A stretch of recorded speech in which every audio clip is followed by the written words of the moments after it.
اور ان کی زندگیاں سنوارے، تو بڑا مقتدر اور حکیم ہے۔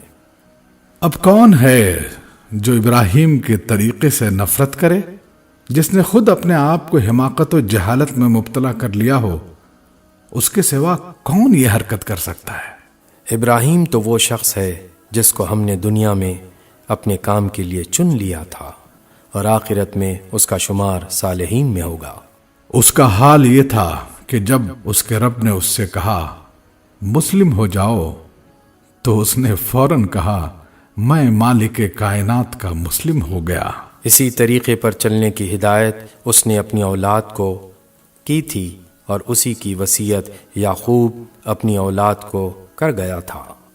اس نے کہا تھا کہ میرے بچوں، اللہ نے تمہارے لیے یہی دین پسند کیا ہے، لہذا مرتے دم تک مسلم ہی رہنا۔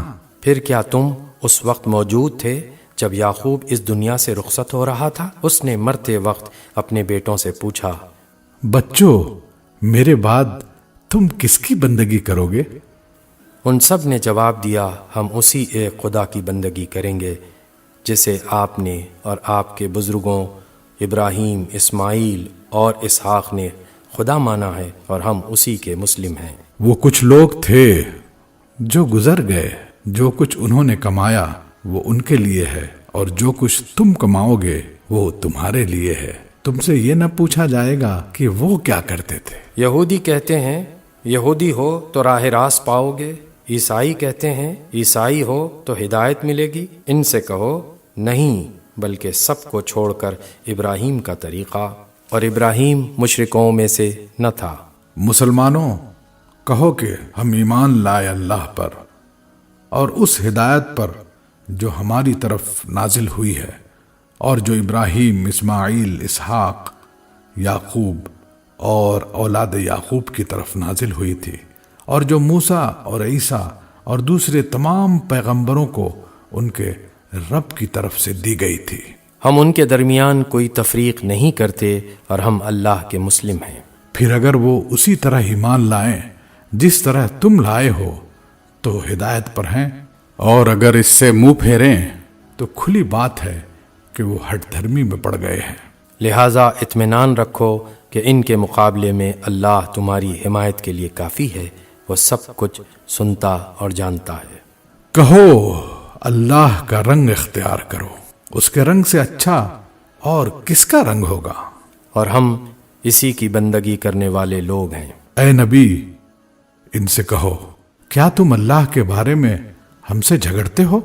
حالانکہ وہی ہمارا رب بھی ہے اور تمہارا رب بھی۔ ہمارے اعمال ہمارے لیے ہیں، تمہارے اعمال تمہارے لیے، اور ہم اللہ ہی کے لیے اپنی بندگی کو خالص کر چکے ہیں۔ یا پھر تمہارا کہنا یہ ہے کہ ابراہیم، اسماعیل، اسحاق، یعقوب اور اولاد یعقوب سب کے سب یہودی تھے یا نصرانی تھے؟ کہو تم زیادہ جانتے ہو یا اللہ؟ اس شخص سے بڑا ظالم اور کون ہوگا جس کے ذمے اللہ کی طرف سے ایک گواہی ہو اور وہ اسے چھپائے؟ تمہاری حرکات سے اللہ غافل تو نہیں ہے۔ وہ کچھ لوگ تھے جو گزر چکے، ان کی کمائی ان کے لیے تھی اور تمہاری کمائی تمہارے لیے۔ تم سے ان کے اعمال کے متعلق سوال نہیں ہوگا۔